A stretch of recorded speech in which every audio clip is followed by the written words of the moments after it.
Look at Randy Orton slithering. Oh, watch out, watch out, watch out, watch out! R.K.O. hits the cover.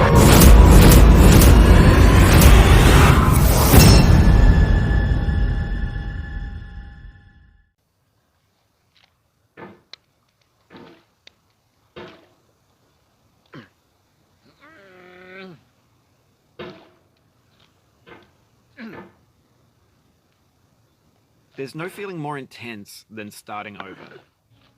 If you deleted your homework the day before it was due, as I have, or if you left your wallet at home and you have to go back after spending an hour in the commute. If you won some money at the casino and then put all your winnings on red but it came up black.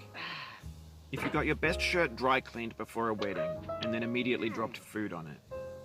If you won an argument with a friend and then later discovered that they just returned to their original view. Starting over is harder than starting up. If you're not ready for that, like if you've already had a bad day, then what you're about to go through might be too much. Feel free to go away and come back. I'll be here. Alright, thanks for coming with me on this trip. I'll understand if you have to take a break at any point.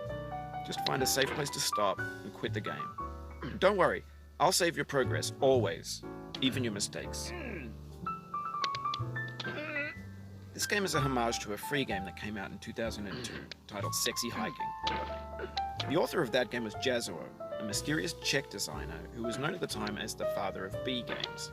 And B games are rough assemblages of found objects. Designers slap them together very quickly and freely, and they're often too rough and unfriendly to gain much of a following. They're built more for the joy of building them than as polished products. In a certain way, Sexy Hiking is the perfect embodiment of a B game. It's built almost entirely out of found and recycled parts, and it's one of the most unusual and unfriendly games of its time. In it, your task is simply to drag yourself up a mountain with a hammer. And that act of climbing, in the digital world or in real life, has certain essential properties that give the game its flavor. No amount of forward progress is guaranteed. Some cliffs are too sheer or too slippery. And the player is constantly, unremittingly in danger of falling and losing everything. Anyway, when you start Sexy Hiking, you're standing next to this dead tree that blocks the way to the entire rest of the game. It might take you an hour to get over that tree, and a lot of people never got past it. You prod and you poke at it, exploring the limits of your reach and your strength, trying to find a way up and over. And there's a sense of truth in that lack of compromise. Most obstacles in video game worlds are fake. You can be completely confident in your ability to get through them once you have the correct method or the correct equipment or just by spending enough time. In that sense, every pixelated obstacle in Sexy Hiking is real. The obstacles in Sexy Hiking are unyielding, and that makes the game uniquely frustrating. But I'm not sure R.K.O intended to make a frustrating game. The frustration is just essential to the act of climbing, and it's authentic to the process of building a game about climbing. A funny thing happened to me as I was building this mountain. I'd have an idea for a new obstacle, and I'd build it, test it, and it would usually turn out to be unreasonably hard. But I couldn't bring myself to make it easier. It already felt like my inability to get past the new obstacle was my fault, as a player rather than as a builder. Imaginary mountains build themselves from our efforts to climb them, and it's our repeated attempts to reach the summit that turns those mountains into something real. When you're building a video game world, you're building with ideas, and that can be like working with quickset cement. You mold your ideas into a certain shape that can be played with, and in the process of playing with them, they begin to harden and set until they're immutable, like rock. And at that point, you can't change the world. Not without breaking it into pieces and starting fresh with new ideas. For years now, people have been predicting that games would soon be made out of prefabricated objects, bought in a store and assembled into a world. And for the most part, that hasn't happened, because the objects in the stores are trash. I don't mean they look bad or that they're badly made, although a lot of them are. I mean they're trash in the way that food becomes trash as soon as you put it in the sink. Things are made to be consumed and used in a certain context, and once the moment is gone, they transform into garbage. In the context of technology, those moments pass by in seconds. Over time, we've poured more and more refuse into this vast digital landfill that we call the internet. It now vastly outnumbers and outweighs the things that are fresh and untainted and unused. When everything around us is cultural trash, trash becomes the new medium, the lingua franca of the digital age. And you can build culture out of trash. But only trash culture. Be games, be movies, be music, be philosophy. Maybe this is what digital culture is. A monstrous mountain of trash, the ash heap of creativity's fountain. A landfill with everything we ever thought of in it.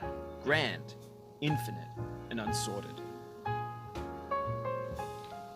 There's 3D models of breakfast, Gen X's fanfic novels, scan magazines, green screen Shia LaBeouf, banned snuff scenes on Live Leak.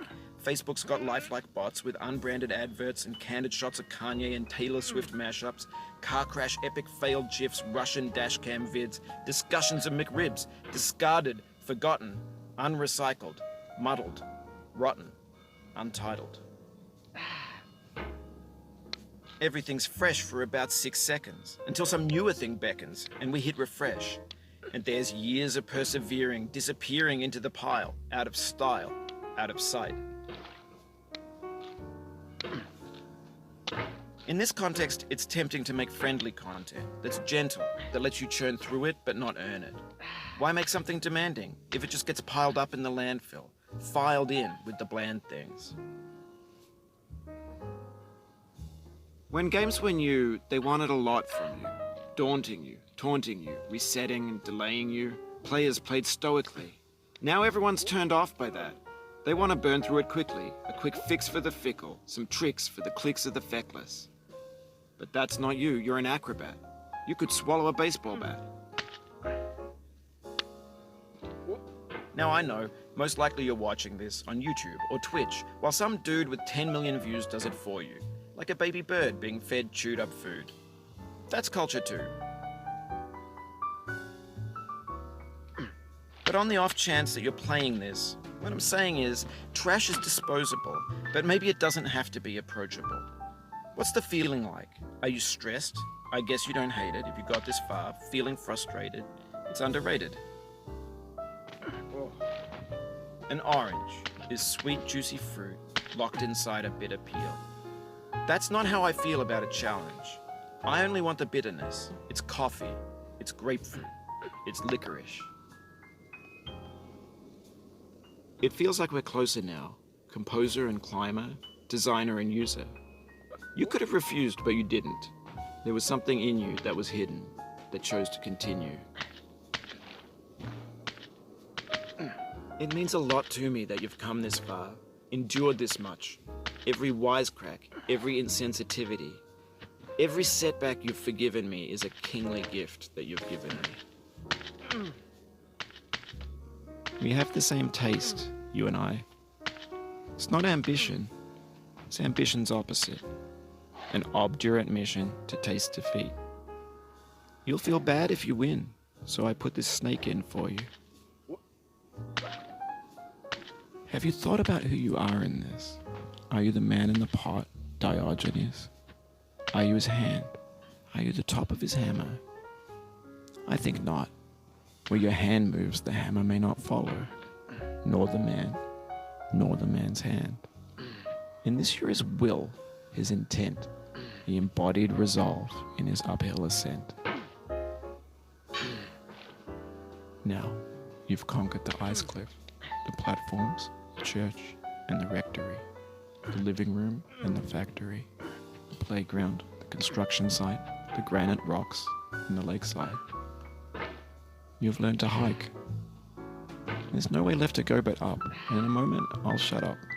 But let me say, I'm glad you came.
Oh no.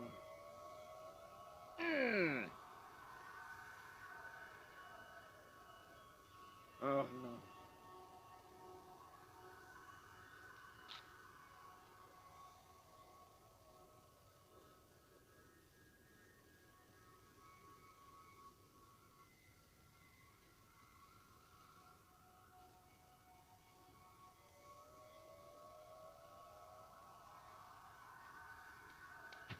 What?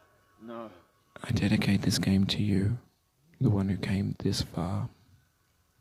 I give it to you with all my love.